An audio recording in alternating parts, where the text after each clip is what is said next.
Peggy 3.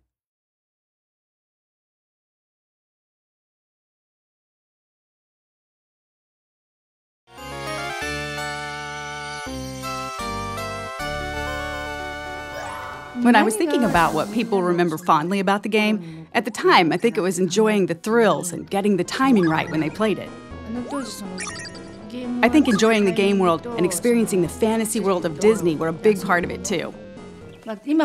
What they'll see in the 2013 version will be nothing like the old game in some sense, but I'm hoping that players can relive the same emotions when they play it. It's taking something that was very iconic in the 16-bit era and thinking, well, how can we take something that was really special, really worked well, was one of the most iconic games of its time, and actually try and explore that in new ways with the technology. And you have to be very mindful of what made the original so successful and why people loved it, and try and bring that forward without it being just, literally a one-for-one remake. There were a lot of unique games at the time in terms of graphics or the general atmosphere of the game. Even among those, this game made an impression that still lasts. And now it's being remade. The fact that we're bringing back something nostalgic that people remember fondly as a game they enjoyed years ago, to me, is the epitome of Disney.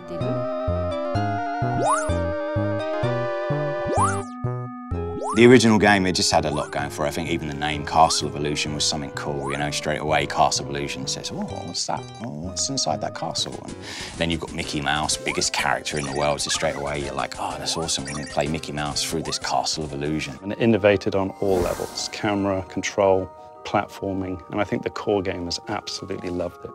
So that in essence, it's a very simple platformer, but it grabs the magic of Disney, the magic of Mickey. It was my first time making a game, so I came up with ideas I thought might be interesting and things I thought would help flesh out the fantasy world without being hesitant about how difficult or unconventional they might be. In that sense, I think that helped us make a unique game. First, the animation was unique in that it used a remarkable number of frames in the animation for its time. We tried to use as many techniques from film animation as we could. Also, we put a lot of energy into the backgrounds for its time, packing in as much as we could given the memory constraints. I think both efforts paid off in terms of the game's graphic quality. A Disney animation is always moving, from beginning to end. At the time we were making our game, if you didn't do something on the controller, nothing would move at all. So we thought, if we want to bring Disney animations to life, we need things moving on the screen all the time. These days you see it in almost all games, but at the time, we were one of the first games where your character would move even when you're not doing anything. The amount of memory or VRAM that we had to work with at the time was really tiny. You need memory to make good, rich animations, but the way VRAM had been used prior to that point wasn't very well suited for animations like that. So we worked with the programmers to rebuild the system from the ground up to let us focus more on the animations. Once we got the animations where we wanted them, we adjusted the character's movements pixel by pixel for a better feel when the player controls him. When we were told to make a Mickey Mouse game, I didn't want to make a game that was just about Mickey being cute. Our focus was on how we could include the Disney World view from their classic movies. So rather than Mickey Mouse alone, we drew inspiration from the various classic movies that Disney's produced.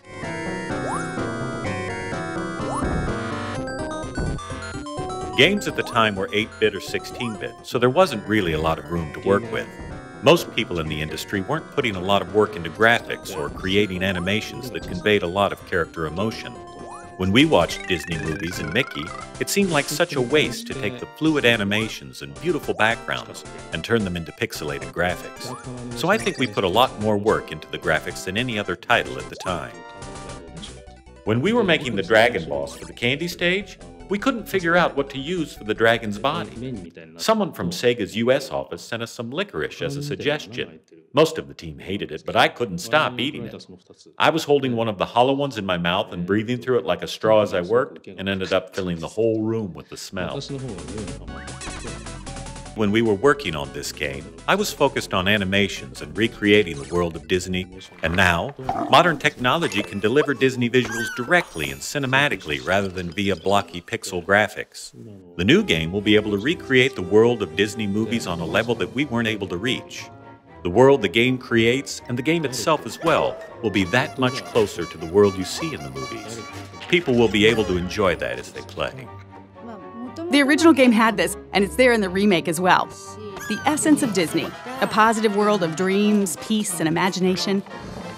It's the epitome of Disney, and I hope everyone enjoys that in the new game, too.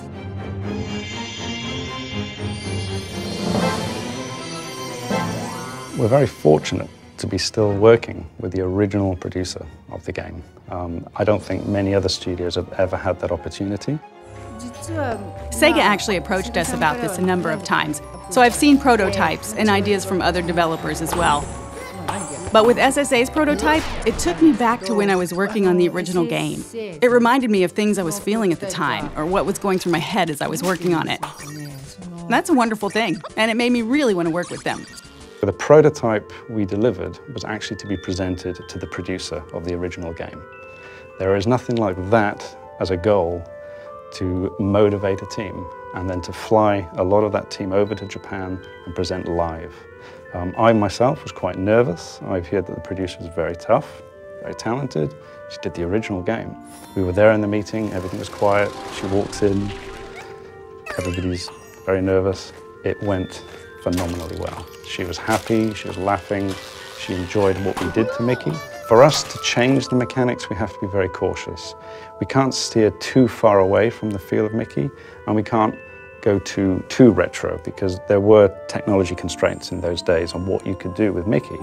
So we've analyzed the feel of Mickey, the jump heights, the inertia, the turn, on the edge of a cliff, and we've been able to just knock it out of the park, all the animations, and now we're challenged by the feel of Mickey. So we feel we can move from the retro to retro plus. We can do more of what I think the gamers in those days would have loved because of our technology. It's more lifelike, it's more fun. The lighting effects are taken into the account, the candlelight in the background. So all of a sudden the personality, the core pillar of the game, Mickey, is brought to life. And that's something that we really want to do with Castle of Illusion, is try and modernize Mickey, but put him in the context of what we had before in the original game. And our challenge then is to try and improve the animations, the look and feel of Mickey, the characters around Mickey, the environments that he's in, and even the music score is a massive part of that whole Disney package. Primarily, we're able to do a lot more with the sound effects, the mixing, the environmental effects. I mean, these are all things that we've come to expect without realizing it. If a fan of the original picks up and plays the new Castle of Illusion, I think they're going to be really surprised. I think they're going to feel like this is Castle of Illusion, and I think we've played a few little tricks on them along the way. And I think if they're looking out for those things that they remember, they're going to see them and a few extra as well. That's the thing I'm most nervous about. When people who've played the game before get their hands on the new game, what will they think? I can't wait to find out.